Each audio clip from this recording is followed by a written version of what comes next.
22 तारीख का दिन मंगलवार का अवसर है और साथ साथ नवमी तिथि विद्यमान है। इस दिन चंडिका नवमी का सुंदर योग बनता दिखाई दे रहा है। ग्रह नक्षत्रों के दृष्टिकोण से देखिए, जो चंद्रमा इत्यादि बहुत सुंदर रूप से आपके लिए उत्साह का नया वर्धन करते दिखाई दे रहे हैं। बृहस्पति आपकी बुद्धि को सही दिशा में डालते दिखाई दे रहे हैं, लेकिन थोड़ी सी आलस्य की प्रवृत्ति जो है, थोड़ी सी कार्य को डिले करने की प्रवृत्ति मानसिक तौर पर कार्य कर लेंगे, हो जाएगा। लेकिन ये बात समझ लें, ग्रह योग बहुत सुंदर चल रहे हैं, अभी कार्य डिले करने की तरफ मत जाइए। तुरंत कार्य करने से आपके बहुत सारे कार्यों में आज रिजल्ट लाने का योग अच्छा बनता दिखाई दे रहा है आपके लिए, तो इसका आपको लाभ लेने का प्रयास करना चाहिए। मंगलवार का अवसर है और मंगल आपके थोड़े नेगेटिव चल रहे हैं। कोशिश करें हनुमान जी को प्रसन्न करने का प्रयास करें। हनुमान जी को प्रसन्न करने के लिए आपकी राशि के दृष्टिकोण से सबसे श्रेष्ठ रहेगा कि पीपल की पत्तों की माला बनाकर हनुमान जी को अर्पित करने का प्रयास करें।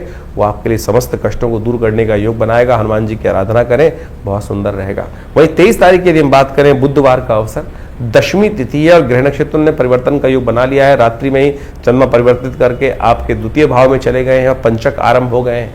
इस दिन ध्यान रखना चाहिए, आने वाले 5 दिन तक शास्त्र के दृष्टिकोण से कहा जाता है एकत्रीकरण वाले 5 काम नहीं करने चाहिए। तृण एकत्र करने का काम और विशेष रूप से दाग इत्यादि करने के कर्म जो है शास्त्र में वर्णित, तो उनसे अपने आप को थोड़ा बचा के रखने का प्रयास करना चाहिए।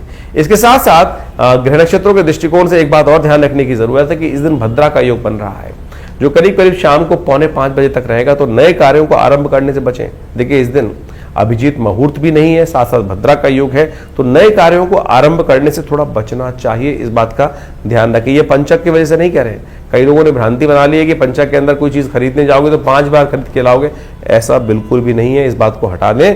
केवल पंचक 5 चीजों के लिए निषेध कहा गया है। छत नहीं डालनी चाहिए, एकत्रीकरण नहीं, तृण एकत्र नहीं करना चाहिए, लकड़ी एकत्र नहीं करना चाहिए, और इन सब बातों को, थोड़ी बातों को ध्यान रखते हुए करेंगे तो बाकी सब दाग इत्यादि कर्म के लिए निषेध है। बस इन सब बातों को ध्यान रखते हुए करें, बाकी सब चीजों के लिए निषेध नहीं। हाँ, ग्रह योग आपके लिए जो है वो बहुत बढ़िया बने हुए हैं, ओवरऑल अच्छे ही बने हुए हैं। इस समय थोड़ा सा आशीर्वाद लीजिए।